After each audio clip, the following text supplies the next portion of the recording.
Assalamualaikum warahmatullahi wabarakatuh.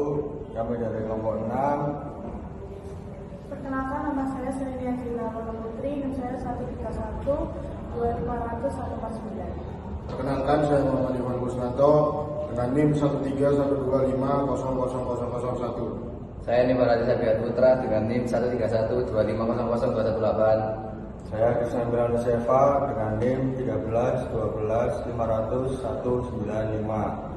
Saya Maulia Iva dengan NIM 1312 5030. Saya Iswa Agustinus dengan NIM 13125000185. Di sini kami akan menjelaskan tentang Laicide.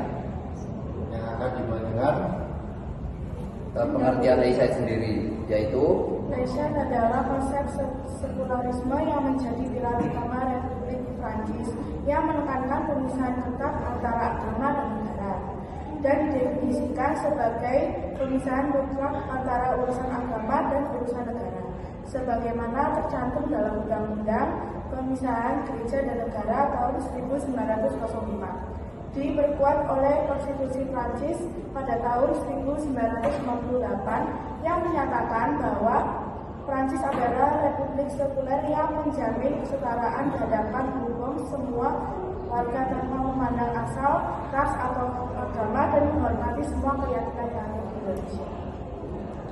berikutnya yaitu asal-usul laicide. Evolusi prinsip laicide di Prancis dimulai dari Revolusi Prancis dan puncaknya adalah Undang-Undang Pemisahan Gereja dan Negara pada tahun 1905. Perkembangan ini selanjutnya dipengaruhi oleh peristiwa-peristiwa penting yang terjadi seperti krisis Dreyfus, imigrasi Muslim, kasus jilbab Kriel, dan serangan teroris. Revolusi Prancis yaitu laicide lahir dari kebutuhan untuk mengatasi dominasi Gereja Katolik Roma dalam kehidupan sosial dan politik. Krisis Dreyfus yaitu skandal antisemitisme yang melibatkan perwira Yahudi Alfred Dreyfus sehingga memicu perdebatan mengenai peran agama di ruang publik dan mempercepat penerapan Undang-Undang Pemisahan Gereja Negara, Undang-Undang 1905. Undang-undang ini menjadi dasar laicide dengan menetapkan pemisahan formal antara gereja dan negara. Meskipun banyak mendapat tantangan keras dari sebagian umat Katolik yang ada di Prancis, dan Konstitusi 1958, laicide secara resmi dimasukkan ke dalam konstitusi sebagai prinsip fundamental Republik. Perkembangan di abad ke-20 dan ke-21 memulai imigrasi Muslim, yaitu kedatangan imigran Muslim dari Afrika Utara pada abad ke-20 serta 21 menantang prinsip laicide karena memunculkan pertanyaan tentang praktik agama yang sedang dilakukan di ruang publik. kasus jilbab Kriel 1989. Kasus ini yang melibatkan siswi yang dilarang mengenakan jilbab di sekolah, memicu perdebatan nasional dan menyoroti ketegangan antara ekspresi keagamaan dan netralitas sekolah. Pada Undang-Undang 2004 sebagai respon terhadap ketegangan tersebut, Undang-Undang ini melarang pemakaian simbol keagamaan yang mencolok di sekolah-sekolah umum. Serangan teroris pada tahun 2012, serangkaian serangan oleh ekstremis Islam mendorong penguatan laicide melalui undang-undang baru, yaitu Undang-Undang 2021. Undang-undang ini dirancang untuk melawan separatisme Islam dengan memantau dana asing untuk masjid dan mengharuskan para imam untuk melaporkan ekstremisme.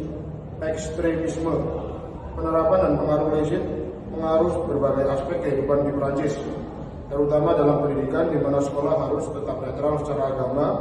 Prinsip ini juga memengaruhi negara lain seperti Turki dan India.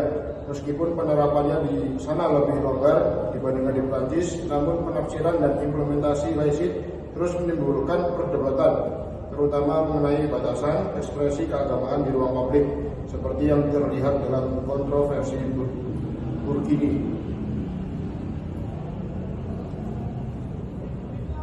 Selanjutnya, laicide sebagai prinsip sekularisme Prancis. Satu itu pendidikan. Sekolah negeri itu netral, larangan simbol agama seperti hijab untuk memastikan pendidikan fokus pada nilai-nilai republik. Undang-Undang 2004. Yang kedua, politik dan hukum. Negara netral, tidak mendanai agama. Kebijakan publik sekuler seperti larangan burka di ruang publik, Undang-Undang 2010. Yang ketiga, sosial dan budaya. Ruang publik bebas ekspresi agama dominan. Hari Libur Nasional Sekuler mendorong integritas melalui kesetaraan. Agama dan kebebasan beragama. Kebebasan pribadi dilindungi tapi dibatasi di publik. Pengawasan tempat ibadah untuk mencegah ekstremisme. Dan yang terakhir, ekonomi dan pekerjaan. Netralitas di sektor publik, sektor swasta lebih fleksibel tapi kesetaraan diutamakan. Berikutnya kritik dan kontroversi. Larangan hijab dilihat sebagai Islamophobia dan Undang-Undang 2021 dikekang oleh kelompok hak asasi seperti Amnesty International sebagai pembatasan kebebasan. Meski demikian, survei seperti dari IFOP menunjukkan 80% warga Prancis mendukung laicite sebagai perlindungan dari ekstremisme. Jadi kesimpulan dari desain adalah evolusi dari tirani agama ke kebebasan modern. Contohnya adalah negara Prancis sebagai negara pluralis tanpa dominasi agama.